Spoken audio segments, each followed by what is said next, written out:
লোকমান হাকিমে একবার ডাক দিলে বাংলা বেটারে, ও আমার খামলা বেটা, একবার আমি মালিকের কাছে আও।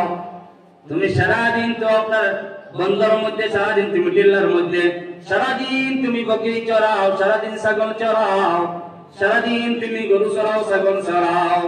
আজকে আমি তোমার মালিক অর্ডার করলাম, যাও একটা ছাগলকে তুমি জবাই করিয়া, একটা বকরিরে তুমি জবাই করিয়া হালাল করিয়া এই বকরির ভিতর থেকে পালা পালা দুইটা বস্তু আনিয়া দাও।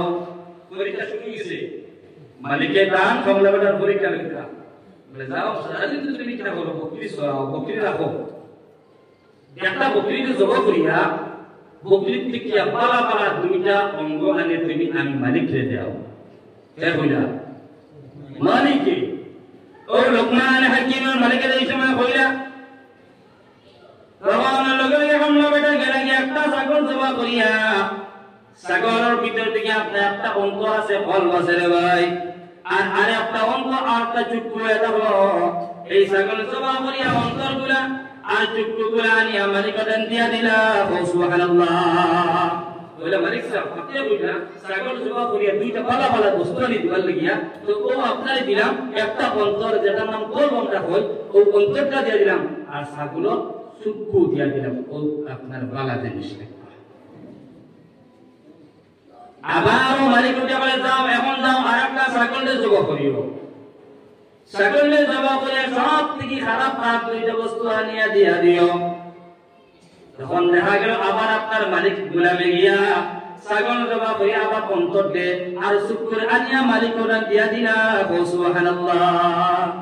বালা যে সময়টার তখন হয়েছে অন্তর আর শুকর, আর বাদ যে সময় বসে আর একটা ছাগল জবাই করিয়া, তখন দেখা যায় কিটা হয়েছে অন্তর আর শুকর বস্তু এক, বস্তু কিটা এক।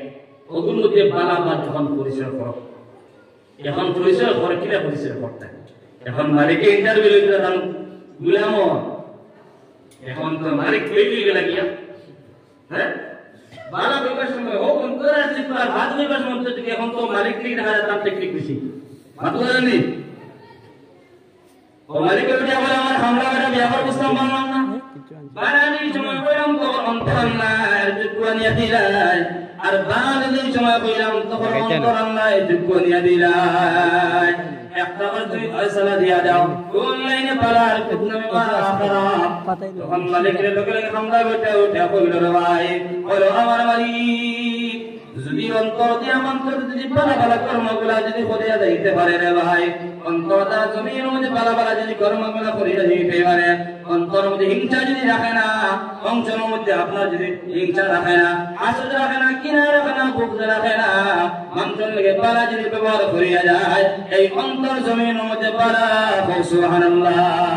আর মানুষে যদি চুক্কুর দ্বারা পালা কর্মগুলা যদি করিয়া যায়, এই চুক্কুর দ্বারা কোরআন কারিম যদি তিলাওয়াত করিয়া যায়, এই চুক্কুর দ্বারা যদি আপনার হাঁটি হাঁটি মসজিদের মধ্যে গিয়ে যদি নামাজ পড়ে ভাই, এই চুক্কুর দ্বারা মোবাইল যদি দেখে না, সিনেমা যদি দেখে না রে ভাই, খারাপ খারাপ পিকচার গুলা যদি দেখে না, উলঙ্গ যদি পিকচার গুলা দেখে না রে ভাই, এই চুক্কু জমির মধ্যে পালা। সুবহানাল্লাহ। আর অন্তর কি খারাপ, অন্তর খারাপ হয়ে যাবে গিয়া, অন্তর দ্বারা মানুষের লগে যদি হিংসা করিয়া যায়, মানুষের লগে গীবত যদি করিয়া যায়, মানুষের লগে হাসদ যদি করিয়া যায় রে ভাই, সব সময় অন্তরের মধ্যে ফেলা ফেলা যদি থাকে, আর একজনের ভালাই যদি দেখতে পারে না, তখন তো এই অন্তরটা জমিনের মধ্যে খারাপ। নাউযুবিল্লাহ। আর চক্ষু কি খারাপ, চক্ষুর দ্বারা সিনেমা দেখছে, খারাপ খারাপ পিকচার গুলো দেখিয়া গেছে রে ভাই, এই চক্ষুর দ্বারা কোরআনে কারিম তিলাওয়াত করেছে না রে ভাই, এই কারণে জমিনের মধ্যে চক্ষু খারাপ। নাউযুবিল্লাহ। বুঝছেন কত সুন্দর ভাষা দিছো, বলে অন্তর দ্বারা মানুষের লাগে বাড়া সুবিচার করিয়া দেওয়া, অন্তর দ্বারা মানুষের লাগে হিংসা